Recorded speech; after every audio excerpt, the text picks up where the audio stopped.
Shalom, my friends. Today we are going to confront the single most comfortable, most seductive, and most destructive lie that a human being can tell themselves. It is the lie that has kept generations of good people trapped in lives of quiet desperation, staring out the window, waiting for a ship that will never come in. The lie is this: things will get better when? When my boss changes, when my spouse understands me, when the economy improves, when I get that lucky break. Today, we are going to burn that lie to the ground with the eternal fire of Torah truth. And the truth is this: nothing changes until you do. Your world is a mirror, and it cannot show you a different reflection until the person standing in front of it changes first. But first, a question, and I want you to answer it with radical honesty. What is the one person or circumstance in your life that you are currently waiting on to change in order for you to be happy or successful? Who or what are you blaming for your lack of progress? Name that external factor in the comments below. We are going to take back our power from it today. Before we begin this sacred act of self-liberation, I need you to join our mission. We are on a mission to reach 50,000 subscribers, to build a global army of spiritual sovereigns who take 100% responsibility for their reality. If you are done waiting and you are ready to start creating, then do your part. Hit that subscribe button right now. Join this sacred family, this mishpacha. And listen, for those of you who are ready to master the entire system of self-creation, I have something extraordinary. I have opened enrollment for the Torah Millionaire Business School, but I must warn you, it is closing very soon. For just $299, I will unveil the full Torah wealth system, the 3,000-year-old blueprint for becoming the cause of your own success, not a victim of your circumstances. The link is in the comments below. If you feel the call, do not wait. When the door closes, it closes. Now, listen to me. The default state of the human mind is the state of the victim. It is the most natural thing in the world to look outside of ourselves for the source of our problems. It's easy. It's comfortable. It absolves us of the terrifying burden of responsibility. If the economy is the problem, then it's not my fault my business is failing. If my spouse is the problem, then it's not my fault my marriage is unhappy. If my boss is the problem, then it's not my fault my career is stagnating. We become professional complainers, expert analysts of everything that is wrong with the world, with our families, with our companies. We sit with our friends over coffee and we perform detailed autopsies on our dead dreams, concluding every time that the cause of death was external. We are waiting for the world to change. We are waiting for other people to change. We are, in essence, sitting in a prison cell, praying for the guards to have a change of heart and set us free, never realizing that the door is not locked and the key is in our own pocket. I was the warden of my own prison for years. I had a business partner in one of my early ventures. Let's call him Michael. Michael was a good man, a kind man, but he was lazy. He was undisciplined. He would promise to do things and then not do them. He would show up late. He would cut corners. And our business was suffering terribly because of it. For 2 years, my life was a living hell. And the source of that hell, in my mind, was Michael. I did everything I could to change him. I begged, I pleaded, I yelled, I encouraged, I sent him motivational books, I offered to pay for seminars. My every waking thought was, if only Michael would change, everything would be okay. I prayed for God to change Michael. I was waiting. And for 2 years, nothing changed. The business was bleeding money. My health was deteriorating from the stress, and I was filled with a toxic cocktail of resentment and self-pity. I was a victim. I was waiting for the world, in the form of Michael, to change. Here is the fundamental problem. The common enemy. You are trying to change the reflection in the mirror. You are standing in front of the mirror of your life and you see a reflection you do not like. A reflection of lack, of struggle, of unhappiness. And so you try to change the reflection. You yell at the reflection. You try to negotiate with the reflection. You pray for the reflection to smile. But the mirror has only one rule. It can only show you what is there. It cannot and will not change until you change. Your spouse, your boss, your clients, the economy, they are all just parts of the reflection. They are the mirror. Trying to change them is an act of profound spiritual insanity. The only point of power, the only place where change is possible, is not in the reflection. It is in the man standing in front of the mirror. It is you. The hidden mechanism for this is the most foundational principle in all of Kabbalah.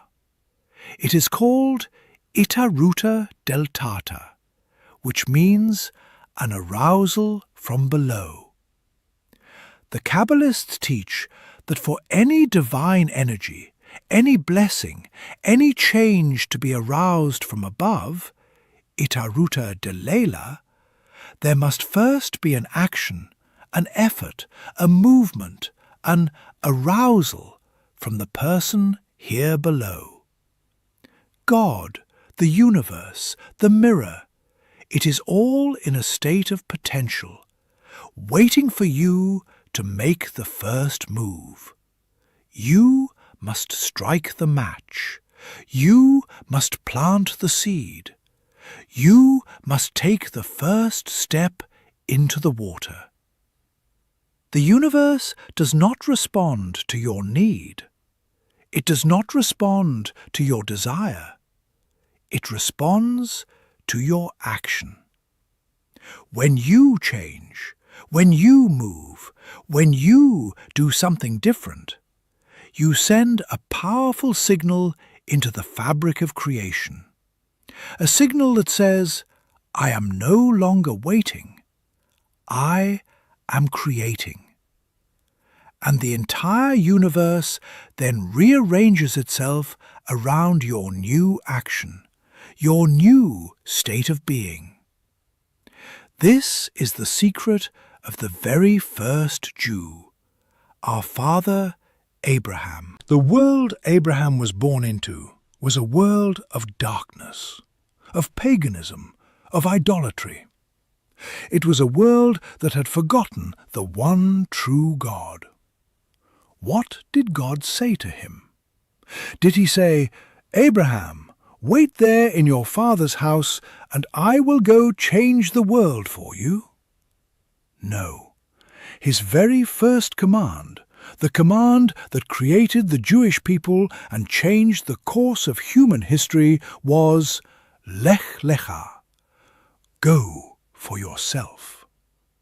Leave your land, your birthplace, your father's house. You must go. You must change. You must separate yourself from the reality you wish to transform. God was saying, Abraham, nothing will change until you do. You must become the change. You must become the first Ivri, the first Hebrew, which means one who stands on the other side. You must take the first step, and then, and only then, will I make you into a great nation and bless you.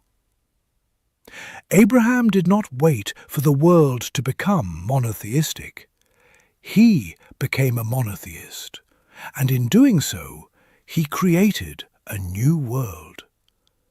This is the divine blueprint. Change is not something you wait for. It is something you initiate. You are not a spectator in the drama of your life. You are the author.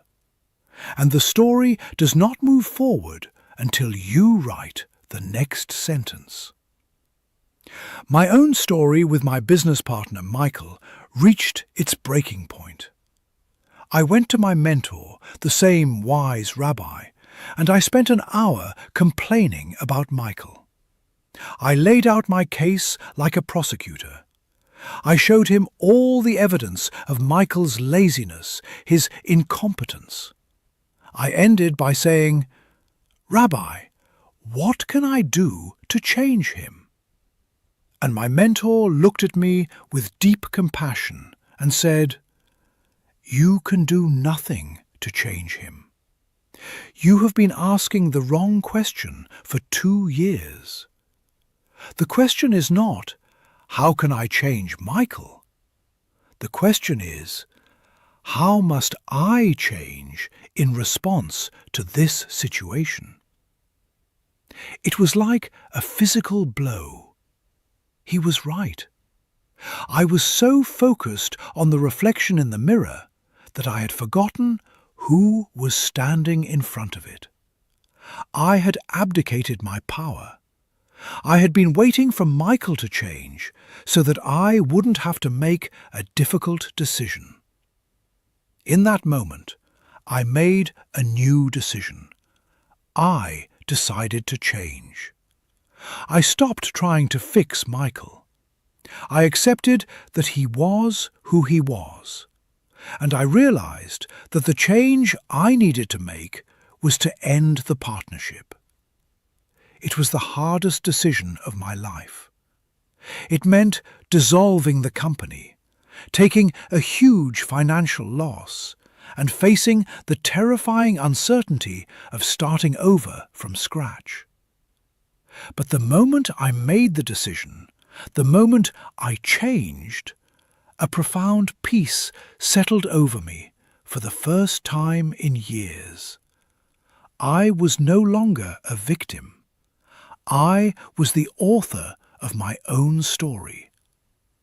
I walked away from the wreckage, and within 6 months I had started a new company on my own, built on a foundation of discipline and responsibility. That company became the cornerstone of my entire fortune. Nothing changed until I did. Now, let me give you the practical protocol for becoming the agent of change in your own life. This is how you stop waiting and start creating. I call it the Lech Lecha Protocol. The Lech Lecha Protocol, a 3-step guide to initiating change. Step 1. The Declaration of Sovereignty. You must formally and consciously reclaim your power. You will take a piece of paper and you will write the following declaration. I, your name, am the sole author of my life's story. I take 100% responsibility for my happiness, my prosperity, and my peace of mind. I am no longer waiting for the world or anyone in it to change. The power to create my desired reality resides within me.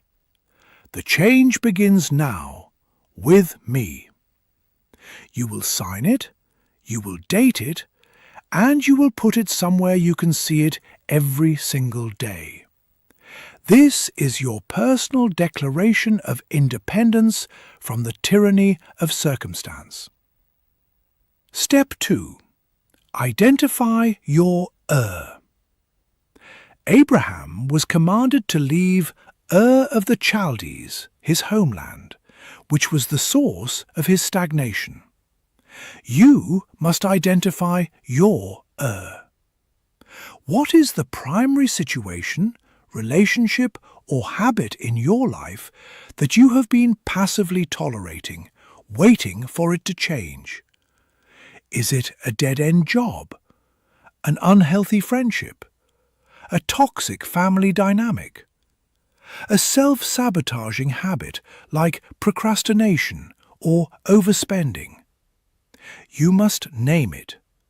Write it down under your declaration of sovereignty. My is. This act of naming brings it out of the shadows of vague complaint and into the clear light of a concrete problem to be solved. Step 3. The first step of separation. Abraham did not teleport to the promised land. He took a first step. You must take a first step. This is the ita ruta deltata, the arousal from below.